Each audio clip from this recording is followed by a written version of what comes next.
La idea de trabajar con las intendencias no es una mala idea, no necesariamente tiene algo de malo.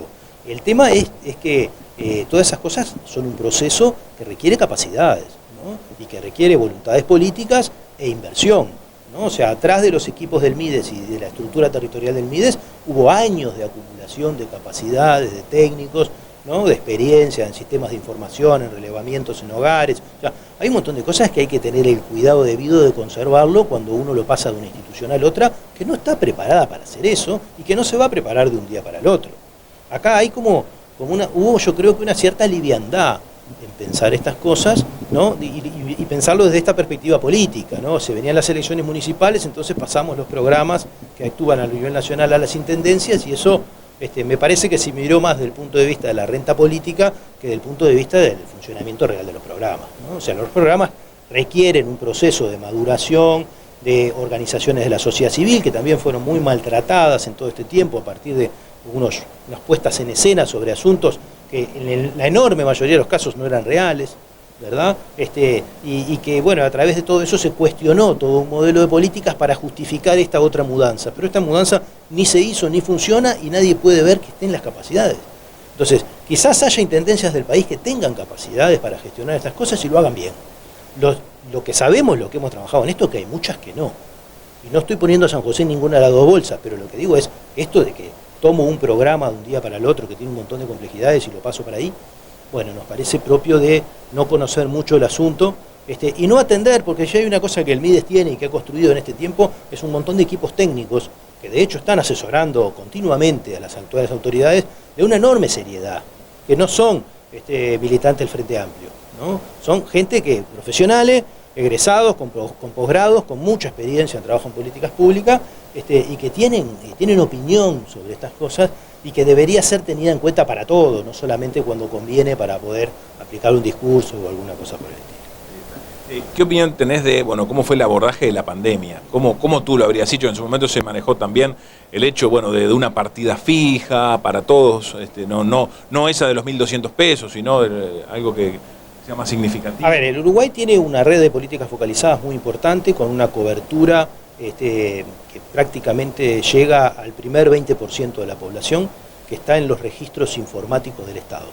En ese caso, en el caso donde se aplicaron las duplicaciones de tarjeta y de asignaciones familiares, con el mismo botón se podría haber subido ese monto en forma significativa, obviamente que por un proceso transitorio, nadie está hablando de eso, nadie está hablando de políticas estructurales, pero estamos hablando de que mientras hay estrangulamiento en el mercado de trabajo, ¿no? Y esta contracción que además hace temblar las almacenes, los supermercados y todo lo que vive de lo que gasta la gente, en ese momento, 4, 5, 6 meses, se puede operar con un monto bastante mayor, ¿verdad?, que lo que se operó. Para dar una idea, cuando te duplican una tarjeta te están dando 3.000 pesos más por mes, ¿verdad? Con una asignación familiar, lo mismo, ¿verdad? Todavía al que le duplicaban la tarjeta no le duplicaban la asignación. Y si le daban la tarjeta de la asignación, entonces no le daban la canasta, ¿verdad? Entonces hay como una especie de ahorro compulsivo con cosas que son contradictorias con después la discusión de los sueldos. Es decir, a ver, si estamos viendo que no le voy a dar 1.200 pesos más a una madre con 4 hijos porque cobra la tarjeta, no puedo tener otras licencias en otros planos de la vida, ¿no? Entonces, en ese sentido, además, estamos hablando de un rango de gastos de 40, 60 millones de dólares que pueden haber cubierto entre las tarjetas, las asignaciones y las canastas, para un crédito disponible en Uruguay de 2.200 millones de dólares, ¿no? Es decir, no es que no había plata en caja para usarlo, se eligió no hacerlo, ¿verdad? Y cuando se eligió no hacerlo, yo creo que se desconocen todas estas cosas. Una política razonable sería haber habilitado este mismo proceso de las canastas, pero con otra prolijidad, o sea, realmente registrando los hogares, porque también está en juego en esto la información que el Estado tiene de las familias. Se ha dejado de lado eso, tanto que se ha criticado la transparencia de los sistemas de información y demás, y se han otorgado canastas a la misma persona por el simple criterio de ser informal, ¿verdad? Una persona que vive y que es informal y vive con un excelente buen pasar, ¿no? Un estudiante de la universidad privada puede cobrar una canasta, y una mujer con 5 hijos en un rancho, como cobra la tarjeta, no la puede cobrar, por ejemplo, ¿no? Entonces, han abandonado los criterios técnicos para hacer eso, ¿verdad? Y en vez de apuntar a terminar de construir un registro de hogares del Uruguay, del cual le faltarían el 30% como mucho, porque el 60% está cubierto, se optó por esta política.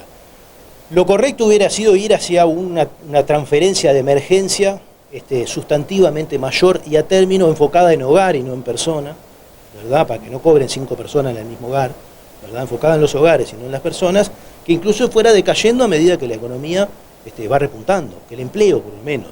Y no estamos hablando de llegar al nivel original, digo, pero por lo menos pasar la situación más aguda. Eso no le hubiera significado al Uruguay ningún agujero fiscal, por lo menos en el tamaño de lo que es nuestro endeudamiento, nuestro déficit fiscal, son datos que serían muy poco apreciables, que no nos cambiaría el grado inversor, que no nos cambiaría ninguna de estas situaciones, especialmente en un mundo donde hasta el Fondo Monetario está pidiendo que se haga, ¿no? Y donde los propios países de Europa, mucho más vigorosos que nosotros, destinan hasta 2 puntos ¿no? Cifras de 2 cifras, ¿no? De déficit fiscales, y en países incluso con niveles de endeudamiento peores al nuestro, ¿no? Entonces, yo creo que hemos sido demasiado tacaños con algunas de nuestras políticas que atienden a determinados sectores sociales y estamos siendo un poco generosos con el estrato político que lo dirige, y eso no le hace bien a la política, porque aclaremos que con lo que ahorrarían de sueldo no pagan nada, ¿no? Estamos hablando de chirolas en términos presupuestales. Es un problema de la señal, ¿no? El problema es que si seguimos viviendo en un país donde la gente no respete la política, estamos cortando caminos para construir soluciones, ¿no? Porque las soluciones se construyen con la política, nos guste o no nos guste, ¿verdad? Y realmente tenemos que hacer de la política una profesión respetable, ¿verdad? Entonces, esto no le hace bien a la política desde esa perspectiva. Lo de la plata es lo de menos, tanto lo de los sueldos del MIDE como el sueldo del intendente. O sea, eso no va a hacer la diferencia del presupuesto. Lo que son las señales. En un departamento, ¿no? Como en este caso el departamento de San José, ¿cómo se tiene que abordar, ¿no? En tu opinión, las políticas sociales que surjan desde la propia intendencia? Bueno, San José tiene sus capacidades técnicas, antes radicadas en el MIDES, ahora un poco a la marchanta, desparramadas, un poco en un lado, otro poco en el otro. Se pueden realmente intentar rejuntar esas capacidades técnicas. Se pueden instalar cosas en la Intendencia, pero yo apuntaría a conservar por lo menos los estándares y los criterios técnicos que se tenían para recuperar lo que tiene que ser el trabajo territorial. Desde el punto de vista de las transferencias a la población, yo creo que eso más depende del Estado central, ¿no? Una Intendencia municipal no tendría espalda para poder financiar transferencias monetarias, ¿verdad? Sí, del punto de vista de empleo, ¿no? O sea, del punto de vista de empleo transitorio, como se ha hecho muchas veces en la Intendencia de Montevideo, como se está haciendo en la Intendencia de Canelones, la generación de empleo municipal, ¿no? Estamos hablando de empleos de bajo monto, muy a término, ¿no? Son empleos precarios, ¿no? No estamos hablando de trabajo, ¿verdad? Pero son cosas que ayudan, ¿no? Y que además permiten justificar mejor ante la gente la transferencia de recursos a los estratos más bajos, ¿no? Porque también hay mucho en la gente de fijarse en eso, porque hemos vivido mucha manija con esto de cuánta plata se le da a los pobres. Realmente yo soy de los que invita a todo el mundo que tenga posibilidad de acceder a información a que haga los números, porque se le da mucho menos de lo que se cree y mucho menos que a otros sectores, ¿verdad? Pero de una manera o de otra también está eso. Ahora, tener una política de empleos transitorios que sirva para obra pública, ¿no? Para obra de mejora de infraestructura, ¿no?